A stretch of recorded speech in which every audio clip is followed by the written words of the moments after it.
हाय दोस्तों, welcome to the दोस्तों। अगर आप स्टॉक मार्केट के ट्रेडर हैं तो I am very very sure कि कुछ दिन ऐसे होते हैं जो आपको ट्रेडिंग में बहुत ज्यादा डिस्टर्ब करते हैं। फॉर एग्जांपल, याद कीजिए पिछली बार जब बजट आया था, या फिर याद कीजिए पिछली बार जब इलेक्शन के रिजल्ट्स आए थे। अभी 2024 की अगर हम बात करें तो एक दिन पहले मार्केट 2-3% ऊपर थी और अगले दिन मार्केट 8% से ज्यादा नीचे चली गई थी। दोस्तों, सबसे पहले तो मुझे ये बताइए कि क्या आपको कभी ऐसे दिनों में ट्रेड करने में प्रॉब्लम आई है? ज्यादातर ट्रेडर रादर ऐसे दिनों में लॉस का सामना करते हैं। दोस्तों, आज की इस वीडियो में मैं आपकी हेल्प करने वाला हूं ये बताकर कि किस तरीके से आप ऐसे ट्रेडिंग डेज को ट्रेड कर सकते हैं, को नेविगेट कर सकते हैं और एंड ऑफ द डे में आप प्रॉफिटेबल भी रह सकते हैं। लेकिन दोस्तों, इस वीडियो में आगे बढ़ने से पहले मैं आपको एक बात बता दूं कि ये ट्रेडिंग डेज बहुत ही खास ट्रेडिंग डेज होते हैं। अगर आप बिल्कुल बिगिनर है तो आपको इन ट्रेडिंग डेज को फिलहाल के लिए अवॉइड करना चाहिए। दोस्तों, इस टॉपिक को स्टार्ट करने से पहले, इस कॉन्सेप्ट को स्टार्ट करने से पहले मैं आपको ये बता दूं, इन ट्रेडिंग डेज से कुछ दिनों पहले और कुछ दिनों बाद वाले दिन जो है वो बहुत ज्यादा वॉलेटाइल रहते हैं। तो स्विंग ट्रेडिंग की बहुत सारी स्ट्रेटजीज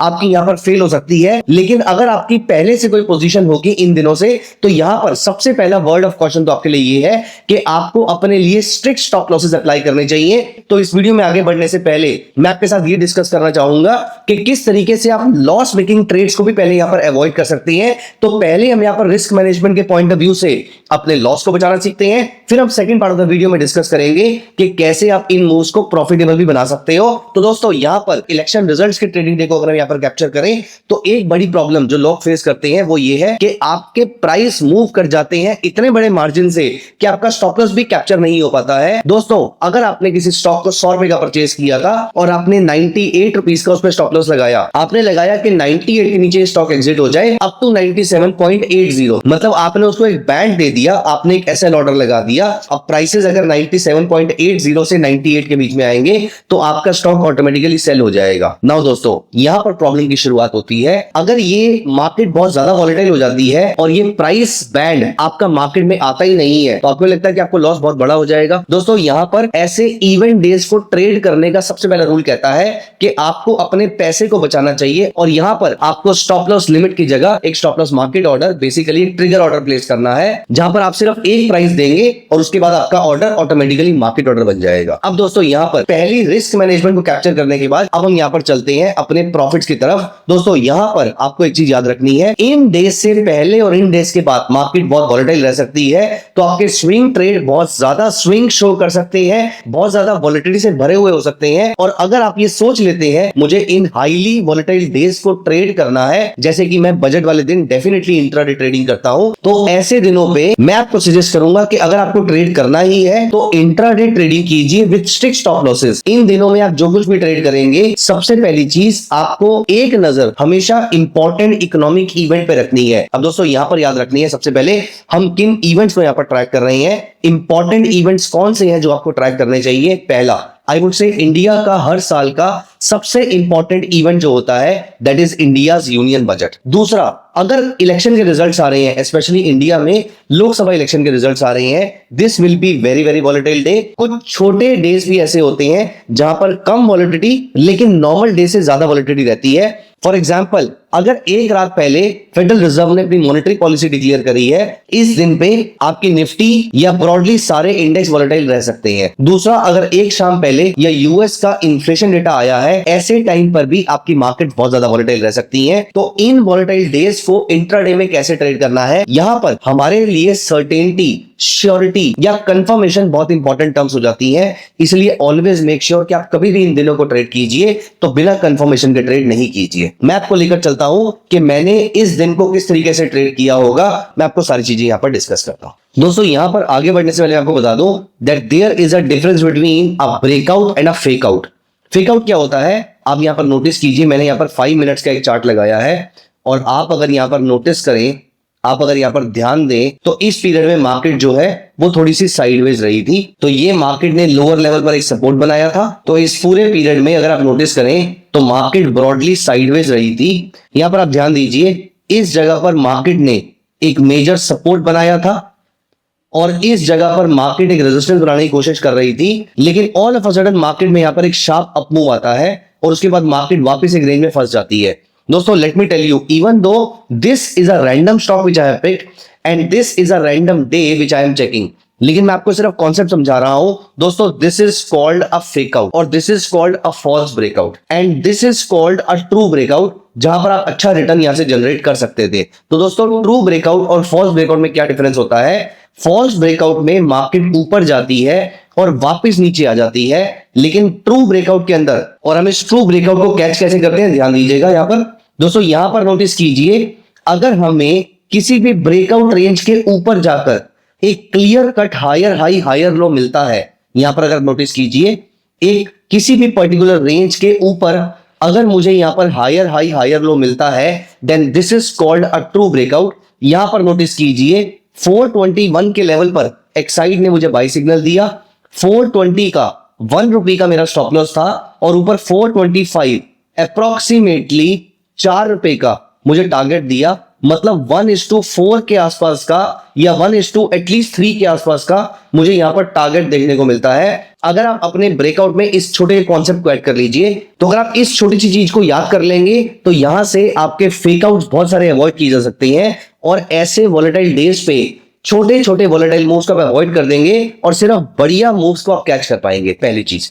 दूसरा, कभी भी मुझे ट्रेंड पे कंफर्मेशन चाहिए होती है तो दोस्तों मैं बिना किसी डर के, बिना किसी संकोच के और पूरे कॉन्फिडेंस के साथ मैं अपनी 3 मूविंग एवरेज का सेटअप अप्लाई करता हूं, 9, 30 और 100। अगर प्राइसेस इन तीनों से ऊपर चल रहे हैं और 9 30 के ऊपर है और 30 100 के ऊपर है, ऐसे पीरियड में I consider this as a short term buy. और यहां पर अगर 9 less than 30 and 30 less than 100 अगर ये सेटअप बन जाता है, I consider this as a sell. दोस्तों ये दो चीजें मुझे ट्रेड करने में बहुत ज्यादा मदद करती है। आइए मैं यहां पर आपको एग्जांपल के थ्रू दिखाता हूं। सबसे पहले मैं आपको लेकर चलता हूं 4 जून को, जब इलेक्शन का रिजल्ट आया था, और हम यहां पर निफ्टी का चार्ट ओपन करते हैं। दोस्तों यहां पर मैंने निफ्टी का चार्ट ओपन किया और मैं यहां पर चलता हूं 4th ऑफ जून को, और मैंने यहां पर अप्लाई कर ली EMA एक्सपोनेंशियल मूविंग एवरेज, और मैंने यहां पर 3 एक्सपोनेंशियल मूविंग एवरेजेस अप्लाई कर ली। यहां पर अगर आप नोटिस करेंगे तो फर्स्ट वाली मूविंग एवरेज ब्लू कलर की है विच इज 9 पीरियड, सेकेंड वाली मूविंग एवरेज मस्टर्ड कलर की है विच इज 30 पीरियड, और थर्ड वाली मूविंग एवरेज 100 पीरियड की है। And let us make this as some reddish colour. अब ये 4 जून का दिन था, ये निफ्टी 50 का 5 मिनट का चार्ट लगा हुआ है। मार्केट साइडवेज नहीं है, मार्केट खुलते ही डायरेक्शनल हो गई थी। इसका मतलब हमें फेकआउट और ब्रेकआउट का डिफरेंस यहां पर नहीं चाहिए, हमें डायरेक्शन चाहिए। और अब आप यहां पर नोटिस कीजिए तो यहां पर मेरे सामने 9 is less than 30 and 30 is less than 100, मतलब इस पीरियड के नीचे।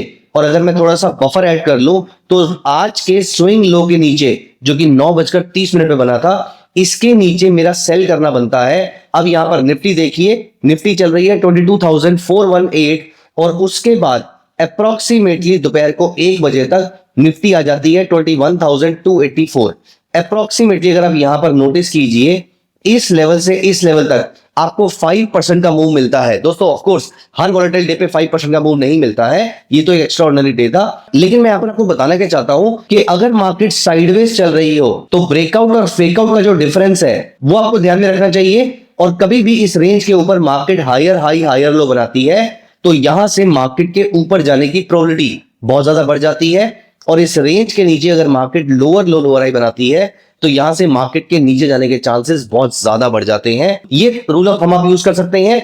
और अदरवाइज मार्केट साइडवेज नहीं है, मार्केट अगर डायरेक्शनल है तो यहां पर आप नोटिस कीजिए, यहां पर आपको अच्छे मूव्स कैच करने को मिल सकते हैं।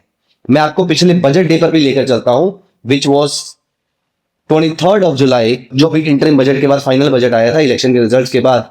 तो 23rd ऑफ जुलाई को अगर हम यहां पर नोटिस करें, this is 23rd of July, और यहां पर आपको एक सेल सिग्नल मिलता है। यहां पर आप नोटिस कीजिए मार्केट नीचे जाती है, इस कैंडल पे डिस्टॉर्शन होती है लेकिन इसका हाई ब्रीच नहीं होता, स्विंग हाई तो सर्टेनली ब्रीच नहीं होता। और यहां पर उसके बाद इस एरिया से लेकर इस एरिया तक, अगर मैंने इसके बॉटम के नीचे भी ट्रेड किया होता, यहां से यहां तक फिर मुझे अप्रोक्सीमेटली 1.5% के आसपास की, और सोचिए यहां पर एक ही कैंडल में आपको 186 पॉइंट्स का मूव मिला है निफ्टी के अंदर। अगली कैंडल में फिर आपको 75 पॉइंट्स का मूव मिलता है।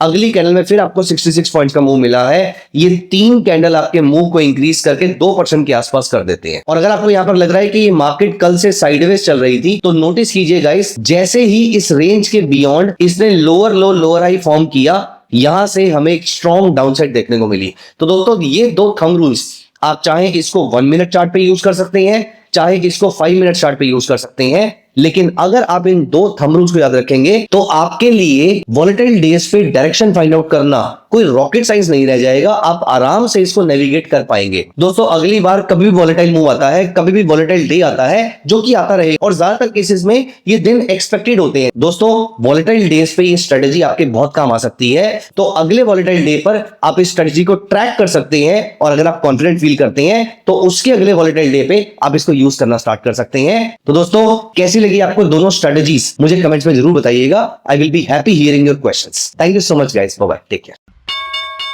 Investments in the securities market are subject to market risk. Read all the related documents carefully before investing.